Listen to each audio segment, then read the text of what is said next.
Hello everybody, this is Abraham with No Short Computer Services, and today I'd like to say goodbye to the Zip 750 drive. But before we do, I'd like to take it apart. So to begin, this thing just slides out like so to open up. I think this one fell, so that's why it slid out so easily. On the bottom, nothing, just a nice cover. This was the time when things were made out of metal, sturdy. We are going to look on the inside of how this thing worked. The disc, let me go get the disc. This is the disc. The technology in here is similar to a floppy disk. Let's see if we can get this thing opened. That's the disc inside. The floppy was able to hold about 1.5 megabytes. This one can hold 750 megabytes. Let's see what we can do to open this up.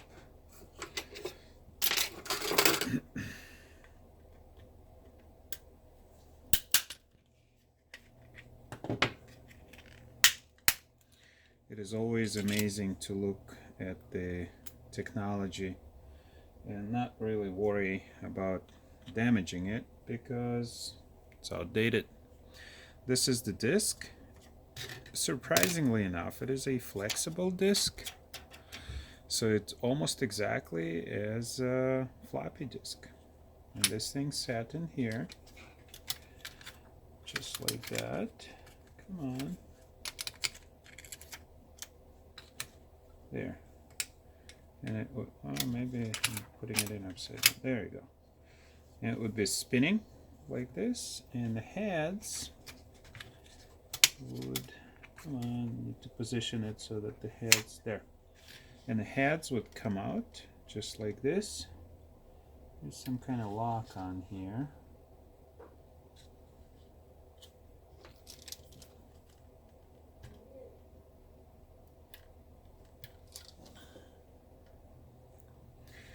Let's see if we can find a lock that holds these heads in place.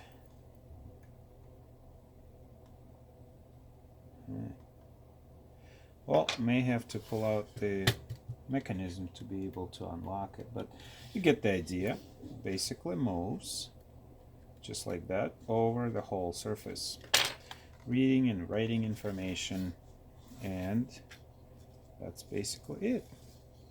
Worked almost exactly like a floppy drive. Well, let's take it apart.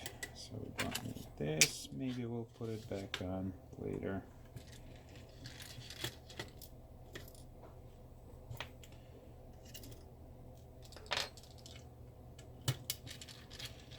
Pull out some screws. Let's see. Ah, it's coming loose. It's coming loose. I've never taken one of these apart. By the time they started breaking, they weren't worth much, so it would be, we would buy one to replace, and when the one we bought to replace would break, we'd just buy another one. There you go.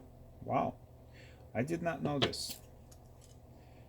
There is the motor, and the way motor goes is it is operated by this motor. So there's one, two, three, two motors that have kept this thing operational.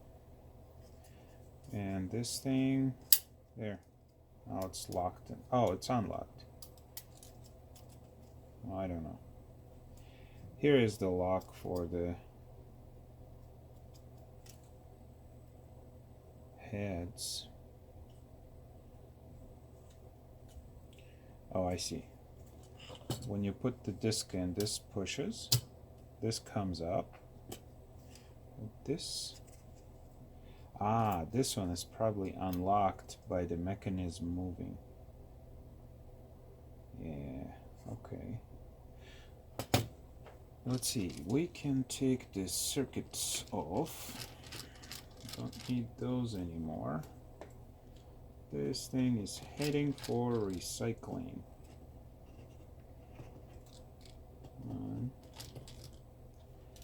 One.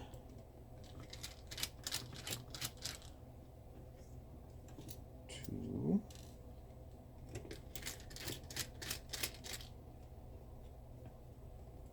Come on, three. Got three. Oh, four. I knew there's usually more than three holding down circuit board. There. Now circuit board is off. We can carefully disconnect the motor. And this one, we're just gonna snip.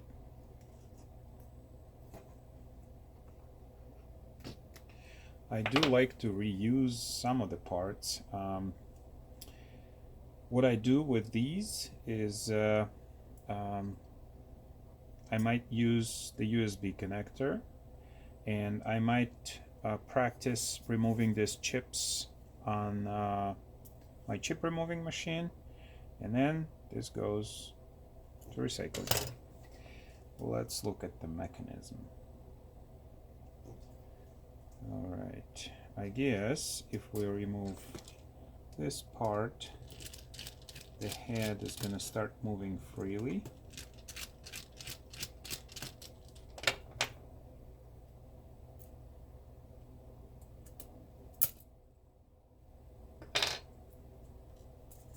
I also like these tiny screws. I always save them.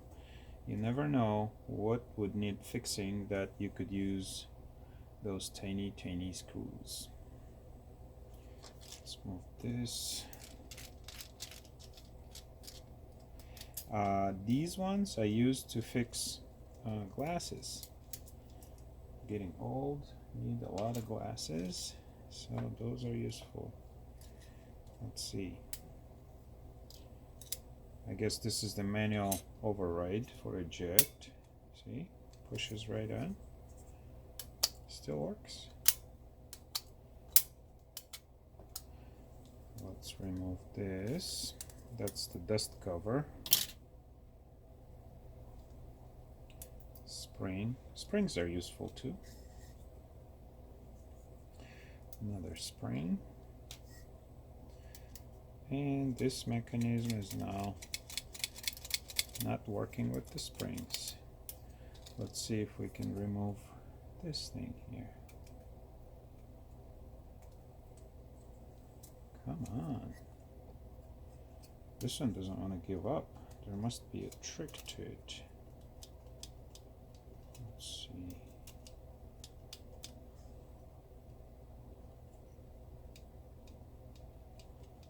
Hitting something.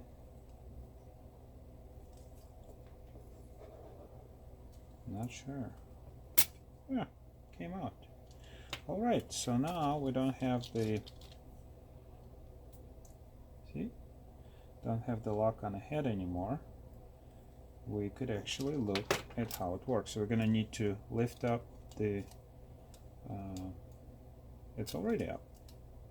No, it's not, come on. Oh, this, that. Okay, shouldn't probably have pushed out the springs. We'll put this in. And now, that's how it works. Park position. And over the head, over the surface position. How about that? Now, you might say there's a lot of dust, but this is what these felt pads are for. They're basically dust cleaning pads.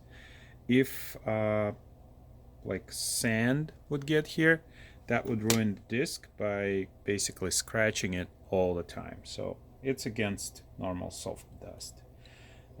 These weren't particularly long lasting, especially if you weren't careful with them. You have to have this in a dust jacket and in clean environment, so they were picky. They would go bad. This would spin fairly fast, and interestingly, with this kind of setup, where the head, unlike the hard drive, goes under this kind of angle, this is 90-degree angle. So the disk could rotate theoretically backward and forward to read the data. So depending on how powerful the motor is, sometimes, and we were learning this when I was in school, the best time for reading the data and worst time to read the data. So if you have information here, okay, and the head moves and disk rotates this way, it read the information, and the next bit of information is over here, so disk head moves and then disk rotates and you read it again. That would be the best possible. Well, best possible is one after another, but if you have to move the head, so one after another going this way if the disk rotates this way. But if you have the worst possible situation where your data is located here and the disk has to rotate to read it, and the next piece of data is ahead of it and disk rotates one way, so it has to have a full rotation before it can read the other data. But if it goes back and forth, then you can have best speeds on reading the data backward and forward. And the reason that I'm saying that the motor has to be powerful, because it does take time for this motor to start spinning to its optimal RPMs. So by the time it spins up, by the time you're gonna stop the disk, go back, you would be wasting time, so it's easier to just go forward. But if you have a stepper motor that would go quickly, fast, back and forth, you could actually read the data on a disk with this kind of setup instantly by going back and forth. So if somebody understood it, good. If not, you can listen to it again. Very interesting mechanism on reading the information from the disk.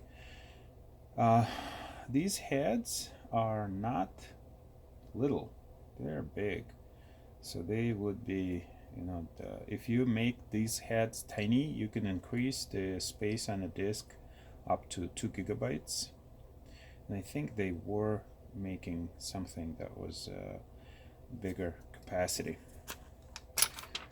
All right, let's take this out and remove the head assembly.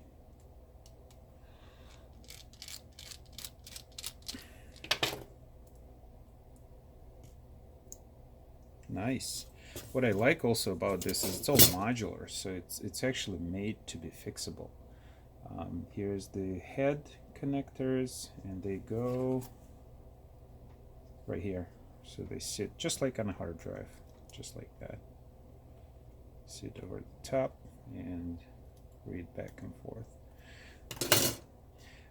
Another thing that can be done to make this, and I might save this and have maybe some kids do this, we can find which connectors are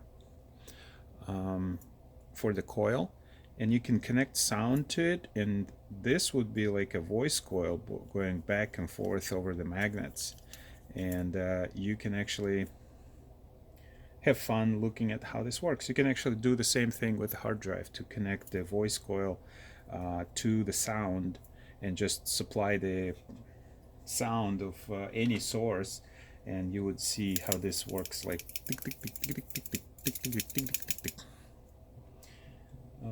I don't have any sound sources right now. I wasn't prepared for that, but I'm not going to throw this away. This is a really cool looking. Cool. This motor is nothing super interesting. Just I don't know, it's a two-phase motor, I guess. It's not a stepper motor. 3 connectors is not enough for a stepper motor. You need more. Let's see. Why can't I push this off? Something is not letting me.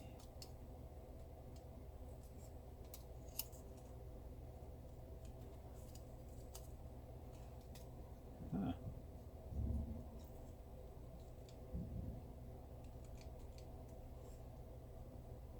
There's got to be some kind of lock in here that, okay, that keeps it in place. Maybe it was the motor. Ah, there it is. That's the lock right here. So move it away, and now the motor slides out, and this thing slides out.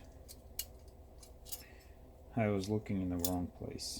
There's that, and the last piece.